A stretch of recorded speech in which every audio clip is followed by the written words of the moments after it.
20세기에 일어난 무력 충돌 중 20%는 기후변화가 원인이라고 하셨는데 무슨 얘기입니까? 실제로 기후변화가 일어나면 가장 중요한 건 뭐냐면 기후대가 상승하잖아요. 그러면 이제 재배 작물들의 이 작물들이 달라집니다. 실제로 우리 옛날에 대구 사과가 유명했는데 지금 사과가 요즘 횡성이라든가 이렇게 그렇죠. 위도가 높아졌잖아요. 지금 우리가 지금 산불이 자주 일어나고 이번에는 엄청난 큰 산불이 일어났는데 원래 그 기후대가 상승하게 되면 기후대가 상승하면 침엽수는 잘 못 자라요. 소나무라든가 전나무라든가 이렇게 뾰족뾰족한 것들은 자꾸 위쪽으로 올라가도록 되어 있고 화엽수들이 잘 자랍니다. 근데 실제로 우리나라는 너무 소나무를 좋아하기 때문에 화엽수, 침엽수는 한 20% 정도의 송진 같은 경우가 다 이게 기름덩어리란 말이에요. 그러니까 실제로 침엽수 같은 경우는 기름 묻은 종이다라고 비유해요. 또 화엽수는 뭐냐면 물 끌어당기는 이파리가 많이 있다 보니까 이파리를 통해서 일종의 어떤 그 기공을 통해서 물을 빨아들인단 말이죠. 증발시키니까. 그러니까 이 그 화엽수 같은 경우 그 자체가 물에 젖은 종이라고 얘기를 해요. 그래서 실제로 침엽수가 불이 잘 나고 화엽수가 있으면 일종의 방화림, 불을 확산되는 걸 막는 역할을 해요. 근데 우리나라는 소나무를 워낙 좋아하니까 소나무가 지금 안 자라는데도 불구하고 자꾸 화엽수를 베고 소나무만 키우는 거예요. 왜냐하면 소나무 팔면 돈도 되고 송이가 많이 나오고 하니까 산주들이 그걸 좋아한단 말이죠. 어쨌든 기후변화로 인해 가지고 이제 작황이 달라지게 되면 나무들이야 상관없는데 일반 곡식들 생산이 막 문제가 되지 않습니까? 그러면 식량이 문제가 되고 이러면 가뭄이 발생하거나 이러면 이제 그 식량 문제로 인해 가지고 일종의 어떤 대거 이동이 발생하거나 이걸로 인해 가지고 어떤 그 지역 내 분쟁이 생기거든요. 실제로 그 이번에 우크라이나 같은 경우 굉장히 곡창지대란 말이죠. 근데 지금 기후변화 때문에 소련 같은 경우는 러시아 같은 경우는 지금 동토대가 좀 녹고 있잖아요. 그러니까 이 곡창지대가 중요한데 우크라이나라고 하는 이 곡창지대를 포기할 수가 없는 거죠. 지금 기후변화 때문에. 그래서 이런 것들도 문제가 되고 있지 않느냐. 기본적으로 원인이 되고 있다라고 분석하는 사람들이 있어요. 그래서 앞으로 가면 갈수록 전쟁이 발생하는 원인 중에 상당 부분이 이 기후변화로 인해 가지고 일종의 어떤 식량 문제, 그다음에 이걸 때문에 난민 발생 문제, 이것 때문에 이제 전쟁이 일어날 가능성이 크다라고 얘기하고 있어서 기후 문제와 전쟁 문제가 분리될 수 없다고 생각하는 거죠. 이번에 산불도 워낙 그 소나무 이런 데만 타더만요. 이렇게 그러니까요. 심각하더만요. 네. 그래서 지금 그걸 바꾸자고 얘기하는 건데 자꾸 우리나라가 소나무를 워낙 좋아하는 데다가 자꾸 소나무 중심으로만 자꾸 하는 그런 정책과 시스템 또 이렇게 산림청과 산림조합이나 이런 분들이 자꾸 이렇게 재난이 일어날수록 좋아하는 사람도 있어요. 그래야 막 나무도 숲 가꾸기도 할 수 있고 정부 지원도 받을 수 있고 하니까 그래서 많은 사람들이 그런 정책들을 갖다가 인재다라고 말하는 이유가 실제 자연적으로 발화되는 것들이야 이제 막아되긴 하지만 그렇게 발화를 원래 자연적으로 끌 수 있도록 하기 위한 방화림들, 화렵수들이 많이 있어줘야 되는데 너무 단순림이라고 해서 소나무만 그냥 잔뜩 만들어 놓는 겁니다. 그러니까 사찰 같은 경우가 지금 걱정되는 거죠. 사찰 주변에 소나무가 얼마나 많아요. 그러니까.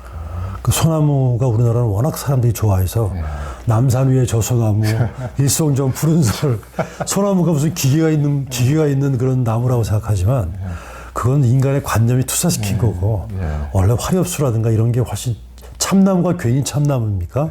진짜 나무니까 참나무인 거죠. 근데 소나무를 더 좋아하고 참나무보다 참나무가 사실은 숲을 지키는 역할도 하고 하는 건데 그러니까 기후대가 상승하면 소나무는 자연스럽게 없어지게 되는데 그걸 자꾸 인위적으로 화렵수를 자꾸 베고 소나무만 남겨주니까 자꾸 불이 나는 겁니다. 심각하고. 그 이제 현대인들은 돈돈돈거리면서 살고 돈을 가장 중시하는데요. 그러면서 이제 외로워하지만 돈이 있으면 외롭지 않을 것이라고 생각들 하죠. 그러니까 유정길 대표님은 돈이 있으면 이웃이 필요 없어서 더욱 외로워진다고 하셨는데 왜 그렇게 보십니까? 실제로 아까도 말씀드렸지만은 돈이 많은 사람들은 집에 담장을 높이 치겠습니까? 낮게 치겠습니까? 높게 당연히 높게 치죠. 사람이 오는 걸 원하지 않아요. 많으니까. 돈 많은 사람은 사람 많이 오는 사람은 원하지 않고 사람이 오는 사람들도 다 이 정말로 이렇게 허심탄회하게 만나는 게 아니라 저 사람이 내 돈에 욕심을 갖고 있지 않을까 언제나 의심스럽게 만나게 그렇죠, 된단 말이에요. 또 관계도 주판을 튕기면서 이익과 돈이 되지 않은 사람들은 사귈 필요가 없다고 생각하는 거죠. 이게 그러니까 돈이 관계를 왜곡하지만 아까 말씀드린 것처럼 성장이 아니라 성숙의 사회. 그 다음에 물질적인 풍요가 아니라 어떤 정신적인 풍요. 이렇게 하려면 결국 사람들 관계를 통해서 내 삶의 질을 유지할 수밖에 없습니다. 이게 일종의 어떤 우리가 물리적 자산이라고 하면 돈이지만 사회적 자산이라고 하는 게 일종의 관계잖아요. 그래서 사회적 자산을 많이 갖고 있는 것들이 좀 중요하고 그러니까 요즘 오죽하면 뭐 마을 만들기, 마을 공동체 운동, 협동조합 운동 이런 얘기가 자꾸 나오는 이유가 결국 사람끼리 관계의 방법을 갖다 다양하게 만들어서 결국 물질적으로는 적게 산다 하더라도 가난한 사람끼리 서로 협력하여서 살 수 있도록 하는 시스템을 만들자고 하는 게 이제 협동조합 운동, 공동체 운동, 마을 만들기 운동 이런 거니까요. 그리고 실제로 그렇게 해야 그 이전에 그 아시죠? 그 저 거창고등학교의 직업 선택 10분을 보면 그 뭐 왕관이 있는 곳으로는 가지 말고 단두대가 있는 곳으로 가라. 그 다음에 사람이 많은 곳으로 가지 말고 아무도 없는 황무지로 가라.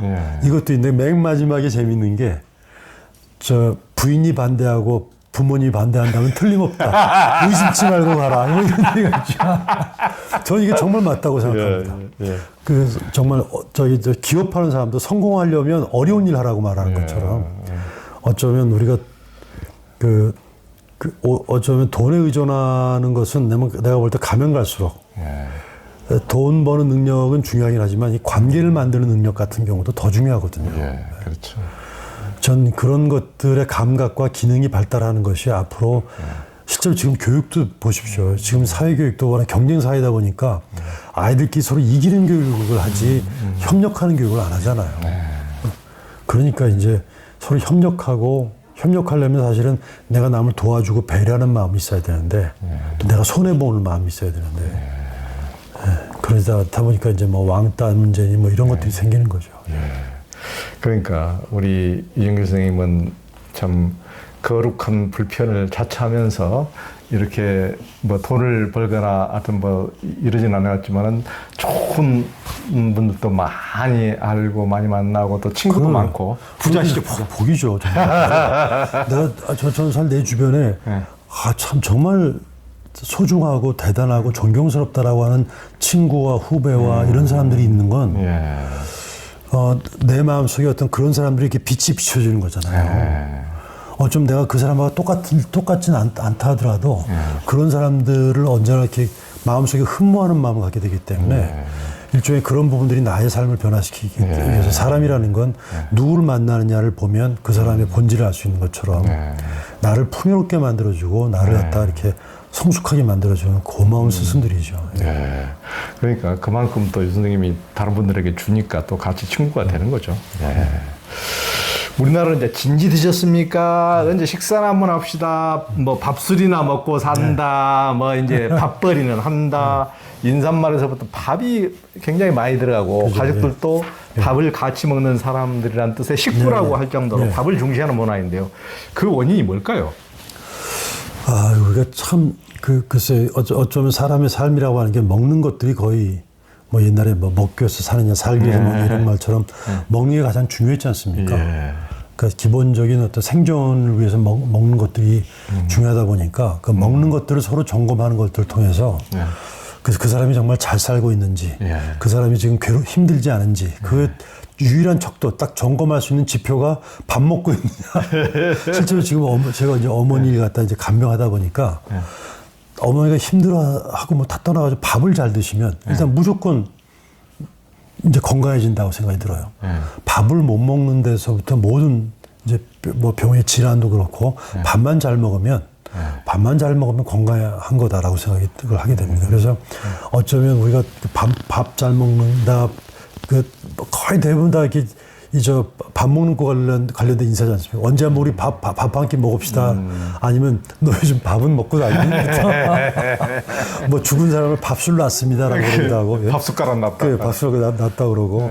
그다음에 뭐 이렇게 뭐 돈 좀 벌었냐 그러면요. 뭐 밥 좀 먹고 삽니다라든가 밥 먹는 거 관련된 것들이 굉장히 많이 있는 돈 거 벌이도 밥벌이라고 밥벌이. 그래서 밥벌이라고 그러죠. 먹는 게 굉장히 중요한 것만큼 먹는 것과 어떻게 관계를 맺느냐가 참 중요하잖아요. 근데 우리 요즘은 아까 말씀드린 것처럼 먹는 게 거룩한 의식이 아니라 자꾸 때우는 음식이 되게 되고 이 음식도 정말로 이 먹는 사람들이 정말 그 불교에서 공양이란 말 하지 않습니까? 부처님께 드리는 그런 공양이라고 하는 건데 그렇지 않고 지금의 이런 음식물 같은 경우는 맛있기만 하면 되거든요.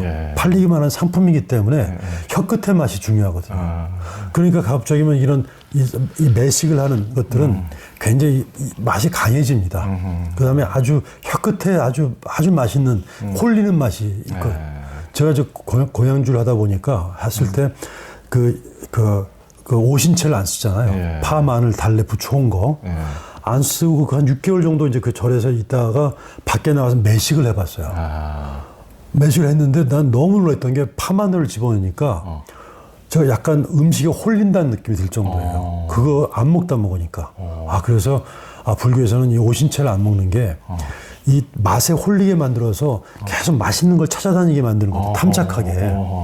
그리고 그런 걸 먹다 보면 음식이 강하니까 몸에 냄새도 나기도 하고 또 그것 때문에 이제 마음이 이렇게 교란이 막 일어나는 거죠. 그래서 이 먹는 것들이 이 마음에 작용하고 연결이 되는구나.